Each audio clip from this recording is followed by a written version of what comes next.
aku rindu dan ikhlas apapun kehilapan yang dilakukan dia. Aku cuma minta dia ditenangkan di sana, lapor hukumnya, saya minta proses hukum berlanjut, hukum pelaku dengan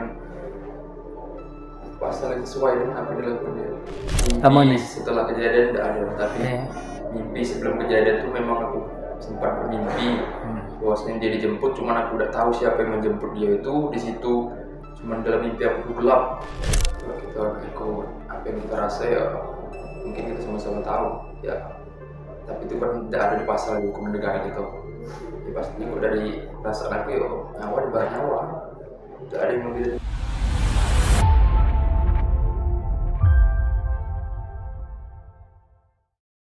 Nasib malang menimpa Amar Maulana, warga Kabupaten Muara Enim, Provinsi Sumatera Selatan, yang mendapatkan sang istri tewas dengan kondisi mengenaskan yang cukup menyayat hati. Penyelidikan polisi membawa kepada pelaku berinisial MAP. Ya, MAP mengaku sebagai mantan pacar sang istri yang menghabisinya di kamar hotel. Sesudah dihabisi, ia juga dibakar untuk menghilangkan jejak.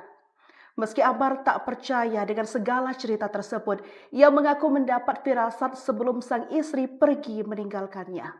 Lantas, seperti apa kisahnya? Saksikan selengkapnya hanya di Saksi Kata Sri Poku TV.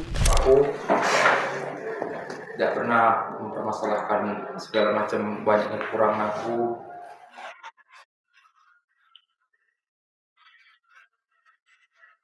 Pada intinya dia tuh uang yang sangat penting di hidup aku, selalu nemani aku kapanpun, dimanapun, cak manapun keadaannya. Sudah berapa lama menikah dengan korban? Setahun. Terus saat tahu, ceritain dikit ya, pertama kali tahu kabar bahwa korban meninggal itu gimana? Dapat dari mana? Info pertama diceritain dikit. Dapat dari live TikTok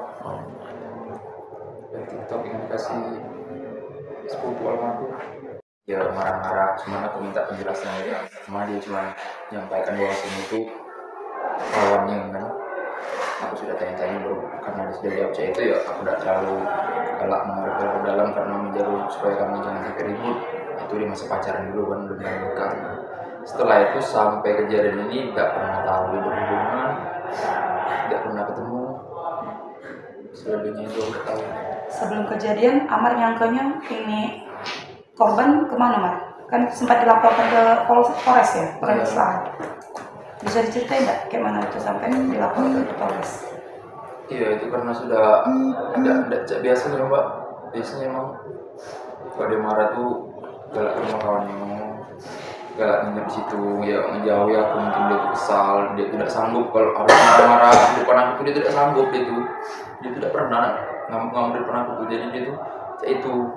Tapi sudah 2 hari tidak ada kabar, aku sudah hubungi kawan, segala kawan penjenguk yang kenal dia, keluarga sudah kabar, ada yang tahu keberadaan dia tuh. Di situ sudah hati aku sudah ada tenang, sudah cemas, sudah berantakan kacauan. Cuman aku sudah lapor keluarga, katanya jangan dilaporkan, takutnya dia pulang nanti dia malu kan. Ya akhirnya hari berikutnya datang, kami memutuskan lapor ke Polres Lahar. Nah selesai dari situlah dapat berita ada penemuan mayat. Sampai juga penemuan mayat itu perempuan pakai rok, katanya. Di situ aku langsung sudah tidak tahu lagi sama rasanya. Intinya dari Lahar kami langsung meluncur ke TKP, tapi belum sampai TKP sudah dihubungi salah satu pihak polisian untuk langsung ke kamar jenazah untuk cek mayatnya benar atau bukan itu orang yang hilang. Terus Amar mengenali itu bahwa jenazah itu dipastikan Ayu. Dari mana itu? Dari gigi, karena gigi dia itu kan bolong, di antara 2 gigi itu bolong. Tambalan itu kan kelihatan itu letaknya, sama gigi bawahnya yang tidak rata karena dia kebiasaan dia habis makan dia pasti selalu cungkil gigi di depan aku, jadi aku tahu. Tapi ya sempat ada kesamaan pendapat kemarin, jadi aku bilang kok dari aku aku hampir yakin itu pasti almarhumah. Tapi pihak keluarga minta tes DNA dulu untuk memastikan. Nah, selesai dari situ, ya aku dibawa ke Kapolres untuk diinterogasi, diminta keterangan. Bahkan aku nggak lihat di mandi ke aku udah ikut, di kapan aku udah ikut, di makam kebun aku udah tahu. Kalau ada yang nak diungkap ke, kalau untuk Ayu, ungkapin lah. Aku cuma minta maaf. Harusnya kita tidak perlu berani bisa ego. Harusnya lebih bisa mengungkap ke apa yang kita rasa. Kalau tidak senang apapun itu bisa saling mengungkap ke. Intinya jangan memelihara ego. Terlebih berita di luar yang tidak enak dibaca dan ini, itu kayak mana Amar? Amar menyikapinya. Kalau dari aku pribadi, terlepas ada benar dengan tidaknya itu, ibarat benar, insya Allah aku rindu dan ikhlas apapun kehilafan yang dilakukan dia. Aku cuma minta dia ditenangkan di sana, lapor hukumnya, saya minta proses hukum berlanjut, hukum pelaku dengan pasal yang sesuai dengan apa yang dilakukan dia. Karena tidak mungkin aku nak menutupi seluruh mulut yang berkomentar itu. Ada lagi? Harapan hukuman yang Amar harapkan apa? Hukum tersangka.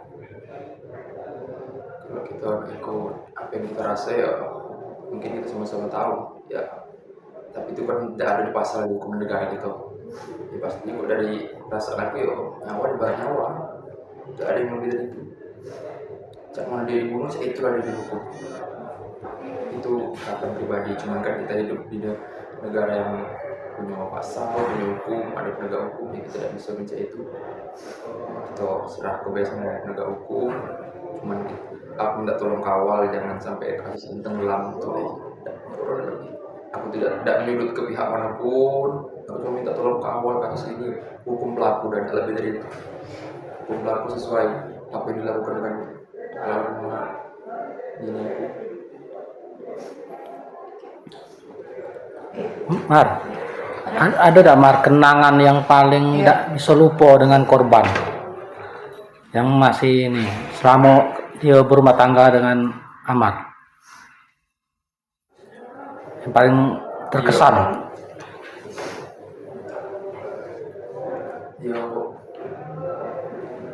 Dia yang paling ikhlas merawat aku sewaktu aku sakit, tidak pernah dia mengeluh segala macam. Maaf aku punya riwayat sakit, ambil ya dia ikhlas merawat aku cak manapun bentuknya, cak manapun dia harus mengurus aku. Dia tidak pernah aku dengar itu mengeluh bahwa ada penyakitan atau segala macam, tidak sedikit pun keluar dari mulut kata-kata cerita itu.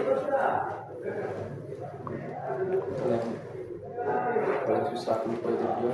Paling kesan Paling berkesan karena di situ di saat lagi ekonomi susah, penyakitan, tapi dia tetap milih sama aku, bertahan sama aku tanpa sedikit pun ngeluh, tidak sedikit pun dia menghina aku, tidak sedikit pun ada keluar dari mulut dia. Ada tak ini apa mimpi-mimpi datang almarhum ketik? Mimpi setelah kejadian tidak ada, tapi mimpi sebelum kejadian itu memang aku sempat bermimpi bahwasanya dia dijemput, cuman aku tidak tahu siapa yang menjemput dia itu di situ. Cuman dalam mimpi aku tuh gelap, cuman itu pergi tidak berpamitan, tidak apapun, tiba-tiba pergi deh. Sebelum kejadian. Setelah itu Tapi sekarang tidak ada lagi ini mimpi-mimpi atau apa? Ya. Oke, Oke, cukup ya? cukup.